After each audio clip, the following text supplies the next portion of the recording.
From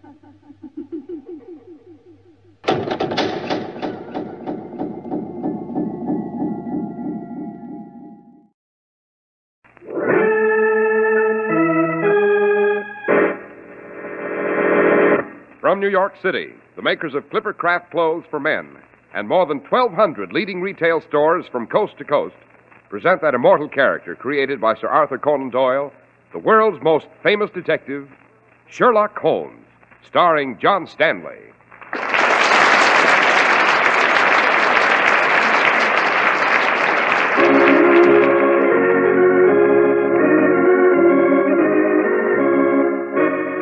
This week's story, The Adventure of the Discordant Bells.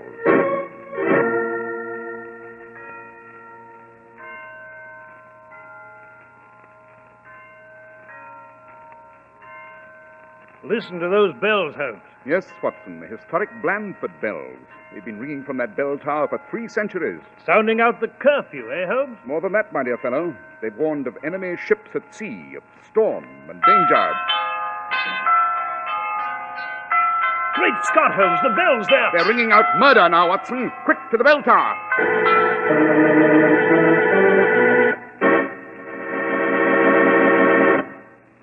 Well, Dr. Watson, working late at your memoirs tonight, I see. Yes, Mr. Harris, and on a particularly fascinating adventure, if I may say so.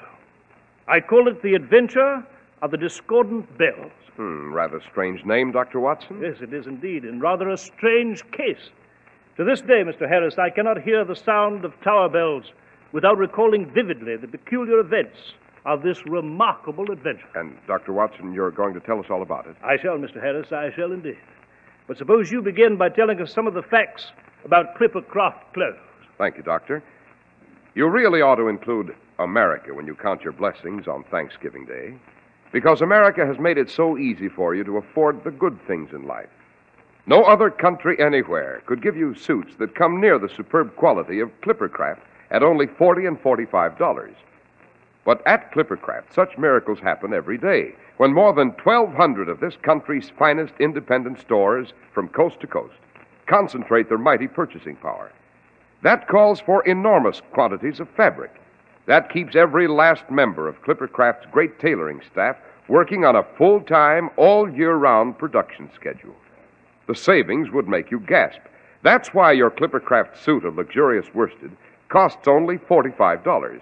And why so many millions are taking advantage of Clippercraft's superior values in expensive-looking topcoats and overcoats. Yes, compare Clippercraft with clothes selling for many dollars more.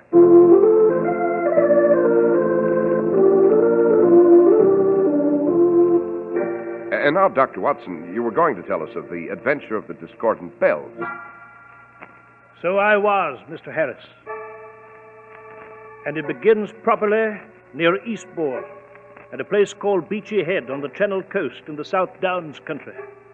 There, atop a frowning cliff, stood Blandford Abbey, built by the first Lord Blandford centuries ago, along with the famous Blandford bells in the bell tower. These bells were not only historic, but priceless in a material sense, studded with jewels and encrusted with gold filigree. Then one afternoon, Lord Blandford and the Abbey trustee, Charles Easterly, were in council at the Abbey when they received a visitor. My name is Aldgate, Lord Blandford. William Aldgate. You know the name? Yes, Holgate. I know the name. And well his lordship should, eh, Mr. Easterly? Look here, Holgate. If you're going to enter that ridiculous family claim of yours to the Blandford bells... They're mine, Lord Blandford. Do you hear? They're mine, by family right. My ancestor, Christopher Aldgate, cast those bells for Lord Peter Blandford in the 17th century. He was never paid for his work. He was cheated. Died in debtor's jail. And I suppose you expect me to pay you for the bells, eh, Holgate? My rightful inheritance, Lord Blandford. My father tried to collect it from your family, and my grandfather before him, and his father, too. But I'll not be put aside as they were. Oh, won't you, Holgate? Well, let me tell you this. You have no legal right to collect anything, and I'll not submit to blackmail. Now, get out. Very well, Lord Blandford. But believe me, you'll regret this. You haven't heard the last of this yet. A very unpleasant fellow, your lordship. Yes, Easterly. That word unpleasant reminds me. I have a very unpleasant duty to perform at the bell tower this evening. Yes? I must tell Oliver Mudge, the bell ringer, that his services are no longer required.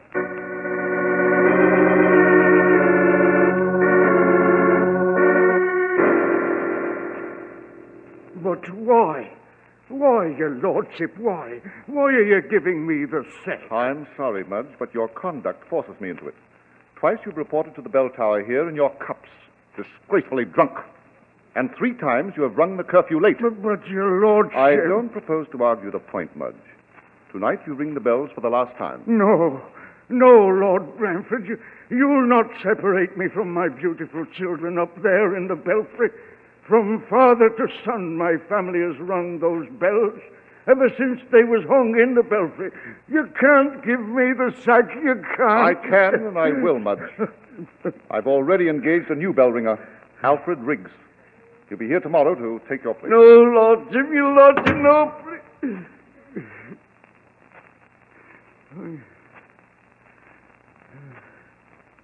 Here come my babies up there, my wee babies. Your tongues are still. Come, little Davy, Big George, and beautiful Betty. Open your brown mouths and cry. Come, Big George, awake.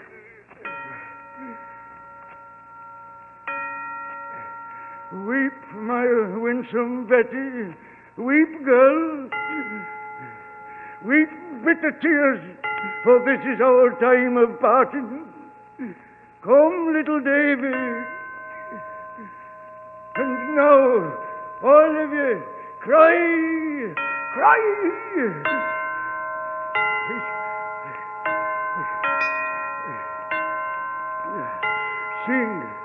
Sing a sad song, my beloved ones. Higher and higher. Move your tongues, my babies. Move your tongues. Pour your tears from your throats. I'll have my revenge, I will, if they steal you from me. Oliver Mudge, the bell ringer, will have his revenge.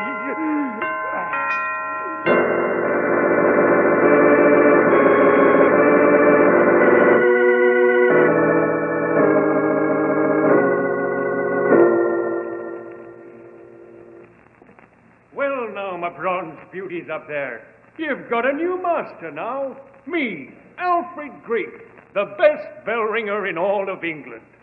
Just as soon as I can light this lantern, we'll ring out the curfew and... Will you, Griggs? Who's that? Who's there? In the bell tower. Who is it? I can't see. Oh! No! No! Take your hands away from my throat. I can't breathe. Oh, please.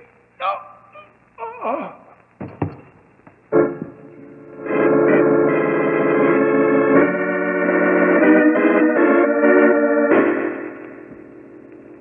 Well, Mr. Holmes, Dr. Watson, I've given you what facts I possess.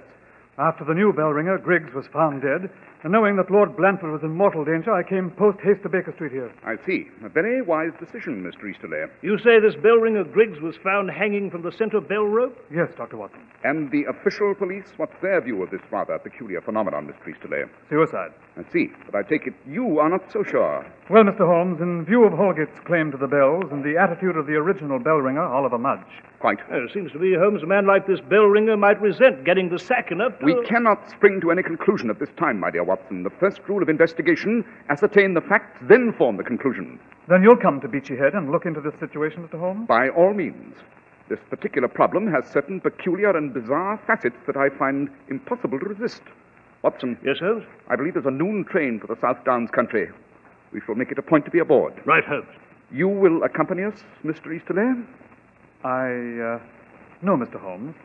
I have some rather urgent business here in London that will keep me overnight. As you wish, Mr. Easterley. We shall meet you at Beachy Head tomorrow.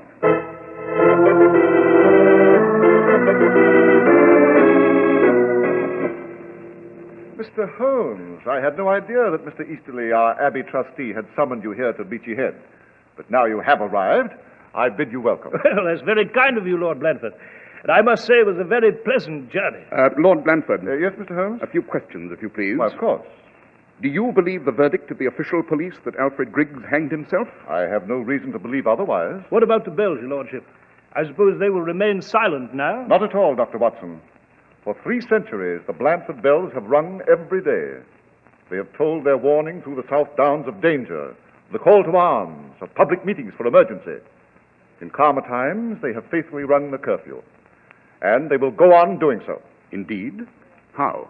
The dead man's son, Peter Griggs, has courageously volunteered to step into the breach and replace his father. He will ring the bells for curfew tonight. I see.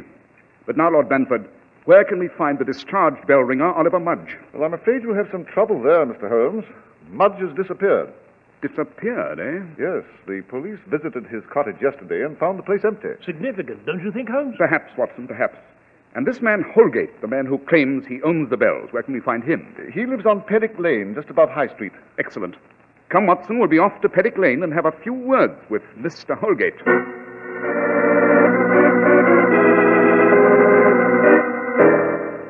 Holgate, I take it you knew the original bell ringer, Oliver Mudge? I knew him, Mr. Holmes. Perhaps you could tell us where we might locate him. I don't know that, Dr. Watson. I mind my own business, I do, and I let Mudge mind his. And I presume your business is entering a claim to the Blandford bells. Aye. But they should be called the Holgate bells, Mr. Holmes. Yes, I understand you approached Lord Blandford with your claim on several occasions. Aye, so I have. I've approached his lordship. He's thrown me out of the Abbey every time he has. And Mr. Easterly? I presume you've talked to him, too? I've done that, too. But him and Lord Blandford, they're 2 peas in a pod. And here I am, with not a shilling, and those bells up there worth a fortune. Well, I must confess, Holgate, I can understand your feelings in this matter. Aye, and they'll not take down the bells. They'll keep 'em up in the tower. Well, let 'em, says I. They won't sound a note, what with Alfred Griggs dead. They'll not ring now. On the contrary, Holgate, they will. Eh? What do you mean? The dead man's son, Peter Griggs, has volunteered to stand by as bell ringer. I see. Young Peter, eh? Exactly. But come, Watson, we must be off. Where to, Holmes? It's rapidly getting dark, Watson, and I should like to inspect that bell tower.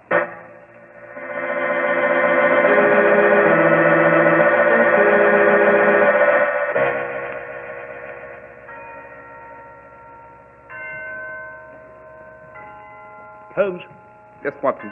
where in blazes are we? No, it's so dark I can't see a thing. We're very near the bell tower, Watson. In a few moments we shall pass through the Blandford graveyard at the rear of the Abbey and thence to the tower. Graveyard indeed. I must confess it goes with the mood of those bells.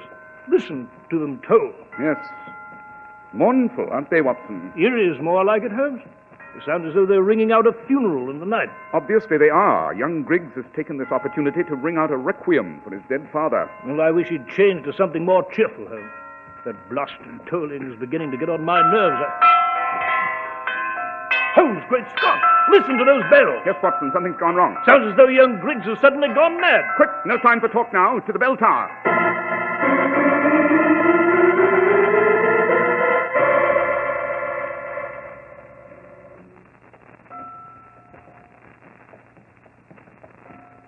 Here, Watson. Through this door. It's the only way to get into the bell tower. Yes, right, Holmes.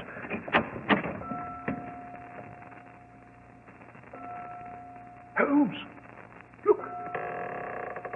It's Peter Griggs, the bell ringer. Yes, Watson. Hanging by his neck on the bell rope.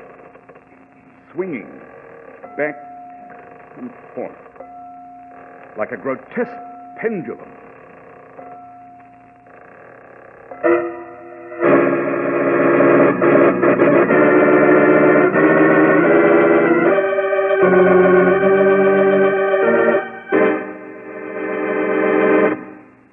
When you stop to think of it, you have a lot to be grateful for here in America, especially the brilliant American ideas that are dreamed up just to give your hard-earned dollars greater value. Let's take one shining example, the Clippercraft Plan. More than 1,200 fine independent stores from coast to coast participate in this plan. And it would stagger you to know how much money Clippercraft saves on production and distribution costs. But it is these very savings that make it possible for Clippercraft to give you the finer quality of expensive-looking top coats or overcoats for as little as $40 to $47.50. And it is because of these savings that you can own Clippercraft's new lightweight zipper lining topcoats at incredibly low prices. That's why men who know insist on Clippercraft clothes. So be sure to visit the Clippercraft store in your city. These leading stores in the metropolitan area are proud to add their names to Clippercraft in your suits, topcoats, and overcoats. In Manhattan, Saks 34th, Broadway at 34th. John Wanamaker Men's Stores, Broadway at 8th and 67 Liberty Street. In Brooklyn, Abraham and Strauss. In Newark, New Jersey, Boulevard Men's Shop, Kresge Newark. And in Jamaica, the B&B Clothes Shop, 16408 Jamaica Avenue.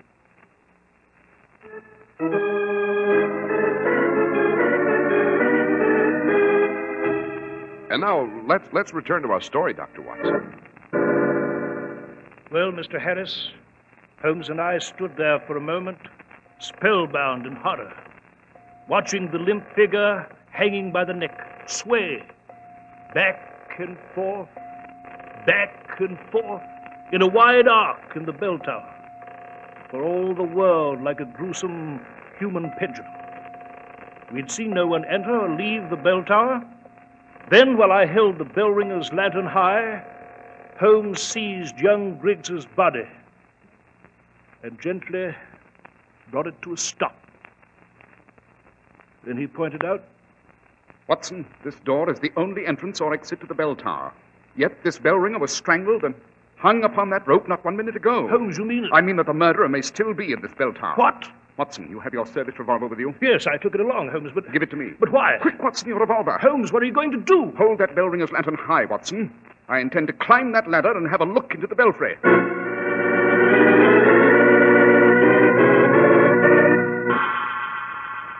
Did you see anyone up there, Holmes? No, Watson, the belfry's empty. Holmes, perhaps it was suicide after all. Rubbish. We found the corpse swinging back and forth on a wide arc, did we not? Oh, yes, I... Then we may make an elementary deduction. A man who hanged himself on a rope would be found in a stationary position. Obviously, being dead and suspended in midair, he could not swing himself to and fro. Jove, Holmes, it's quite clear now. Someone must have been present to give the corpse a push. Exactly. A murderer, Watson, with a fiendish sense of the dramatic. Uh-huh. Holmes, what is it? Look here, Watson, on the floor. On the floor? Holmes, I can't say I see anything here. Use your eyes, man, use your eyes. Observe. Note the tiny grains of sand on the stone surface, somewhat moist to the touch. What of it? You'll recall, Watson, that we came to this bell tower along a flagstone walk. Moreover, the entire abbey here is surrounded by a thick lawn. By this reasoning... Holmes, someone is coming. Yes, Watson. Hello? Hello? Oh, it's you, Mr. Holmes. Dr. Watson. I heard the bells, and I... Good Lord. Griggs. Young Peter Griggs. He's dead. What? But how did it happen? How... That is what we hope to ascertain, Mr. Easterby. I must say that your appearance here is somewhat of a surprise. What do you mean? You told Watson and me at Baker Street that you would not return to Beachy Head until the morrow. It seems that your plans have suddenly changed. Yes. As a matter of fact, I did finish early. Caught the night train back. But enough of that. It's these hideous murders. I assure you, Mr. Holmes, I shall have something extraordinary to say to Lord Blanford in the morning.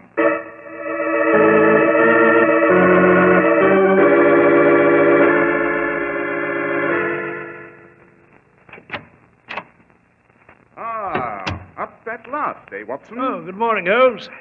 You seem to have left the hotel early. I did indeed, Watson, and after reinforcing myself with an excellent breakfast of kippers, scrambled eggs, toast and marmalade and tea, I took the liberty of examining the Abbey premises in broad daylight. And particularly the bell tower, I suppose. On the contrary, Watson, I studiously avoided the bell tower. At the moment, surrounded by a crowd of the morbidly curious, and the local constables hard put to keep the onlookers at their distance.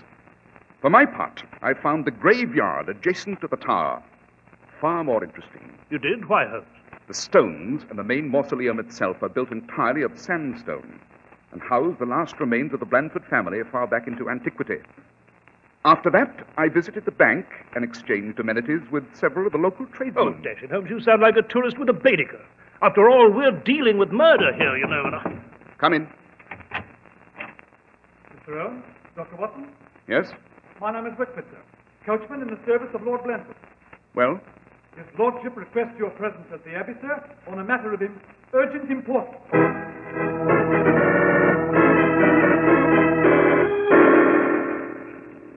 Mr. Holmes, I have decided to ask Dr. Watson yourself not to pursue this case any longer. Have you indeed, Lord Blandford? May I ask why? I do this only at the earnest recommendation of Mr. Easterly, the Abbey trustee. He insists that I close the Blandford bell tower, remove the bells. You mean silence them forever, your lordship? Yes, that's exactly what I mean. Rather sudden decision, I must say. True, Mr. Holmes, true. But these tragedies, they've been too much. We've just been forced to rope off the grounds to keep the morbidly curious at their distance. The bell tower's become a house of murder. Death. What is it, Mr. Holmes? What are you staring at? Watson, allow me the use of your pocket handkerchief.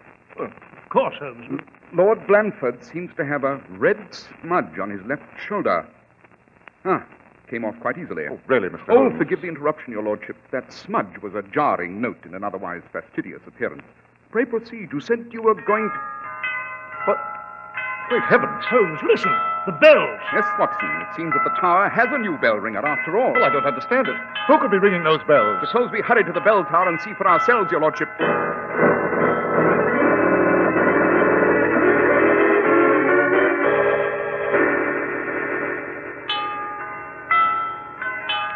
Well, here we are, Holmes. Yes, Watson, we'll be inside the tower in a moment. Well, I don't understand it, Mr. Holmes. I don't understand it. Who could be ringing those bells? We shall see the moment we walk through this door. Whoever it is, it's obviously a professional. Why, it's Mudge. Oliver Mudge. Interesting, Lord Blandford. Steady. The original bell ringer comes back to roost. Mudge! Mudge! Let those bells alone, do you hear? No! No! You'll not drive me away this time, your lordship. You'll not drive me away from my children. I heard you were going to take them down from the tower, but I'll not let you do it. Will I, my children? Mudge, I order you to drop those bells. Oh, my babies! Open your bronze mouths. Ring, sing, cry to the countryside. They'll never take you away from me, will they now? Higher and higher, my golden beauties. Tell them you'll stay. Tell them you'll never leave this tower. Mudge, look out! Holmes! The center bell! The big one is falling!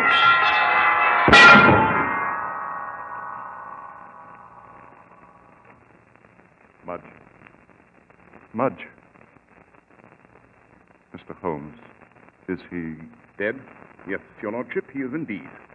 That heavy bell hurtling downward hit Mudge a solid blow, killed him instantly. Holmes, what the deuce is going on? This is the third time a man has been struck down in this tower. Holmes, where are you going? Up into the belfry, Watson. And this time I hope to find some very pertinent answers to this hideous riddle.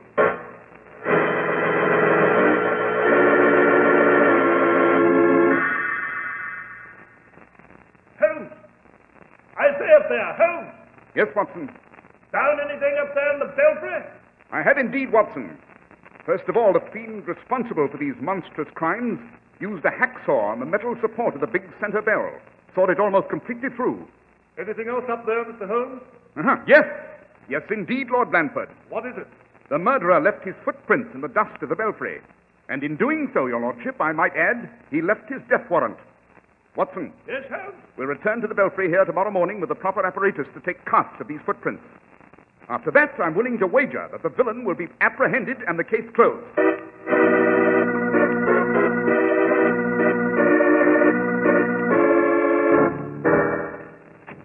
Well, Holmes, where the deuce have you been all evening? You've been gone from the inn since late this afternoon. I've been making the rounds of every pub in Beachy Head, Watson. Every public. In the name of heaven, Holmes, why? Not to quaff the native ale, I assure you, Watson, but rather to disseminate gossip and spread news. By this time, my dear fellow, there's not a man, woman, or child who does not know those footprints in the Tower belfry. Yeah, but dash it, Holmes, you warned the criminal that we're going to take casts of his footprints tomorrow. Precisely, Watson. And that's why you and I are going to visit Blandford Bell Tower tonight. Holmes... I mean, the fiend of the bell tower will be there tonight to wipe away the evidence before we get there in the morning. But we shall steal a march on him, my dear fellow. We shall be waiting there in the dark of the night to meet him.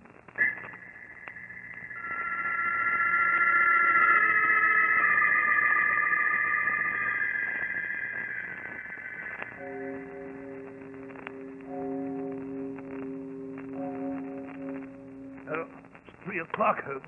It is indeed, Watson. The friend hasn't appeared as yet. I must say, Holmes, I'm getting juiced tired of lying prone on this belfry floor.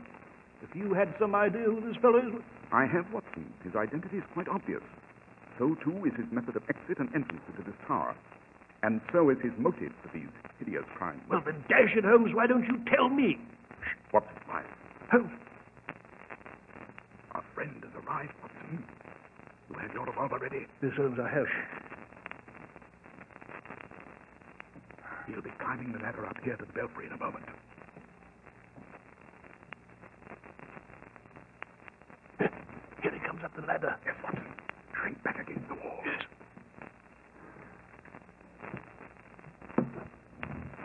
Stand where you are, Lord Blanford. What? By Jove, Blanford! Don't move, your lordship. Dr. Watson has a revolver pointed at you, and I assure you he'll use it if necessary. I see. Then you know that I... Yes, Lord Blanford, I knew some time ago. But how? How? I thought I'd... The ego of the criminal mind, your lordship. Your crimes were far from perfect to a careful analyst.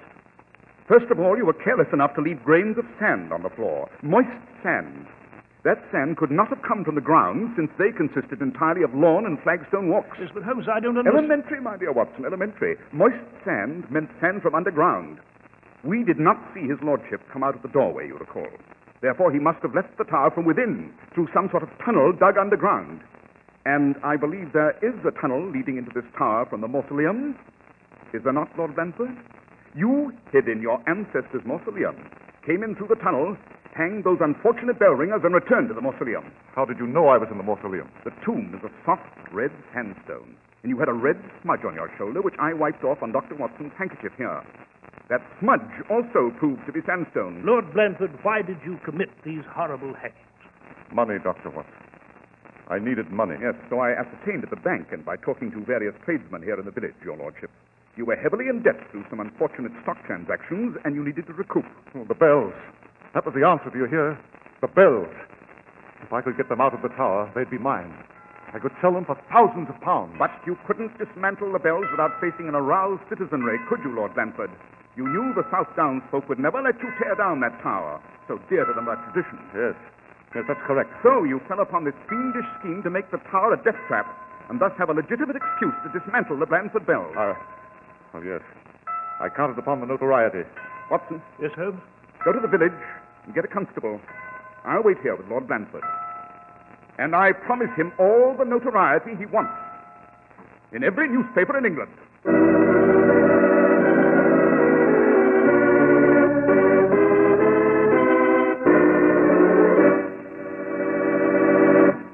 Well, Dr. Watson, that certainly was an exciting adventure. Yes, Mr. Harris. I might add here that Holmes was true to his promise. Lord Blanford's photograph appeared in every newspaper in Britain, and he was speedily sentenced and sent to the gallows. And the Blanford bells, Doctor? As far as I know, Mr. Harris, they are still ringing out the curfew at Beachy Head to this very day. I see. Well, what about next week's adventure, Dr. Watson? Well, next week, I shall relate to you the case of the well-advertised murder. It concerns a woman's desperate fight to keep from becoming a homicidal maniac.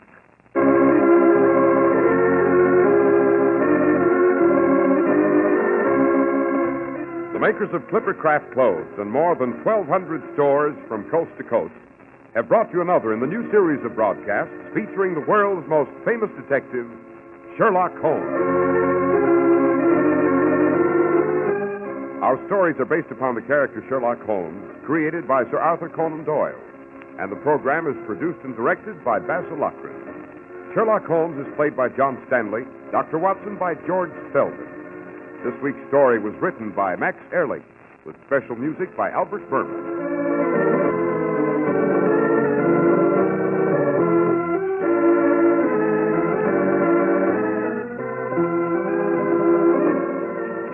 If you don't know your Clippercraft dealer, write Clippercraft, 200 Fifth Avenue, New York City.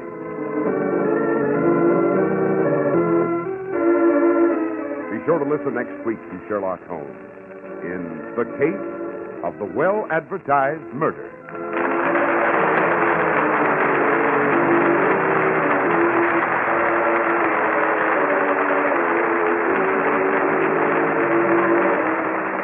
Cy Harris speaking for Clippercraft Clothes. This is the Mutual Broadcasting System. Stay with us for Behind the Front Page with Gabriel Heater, which follows in a moment.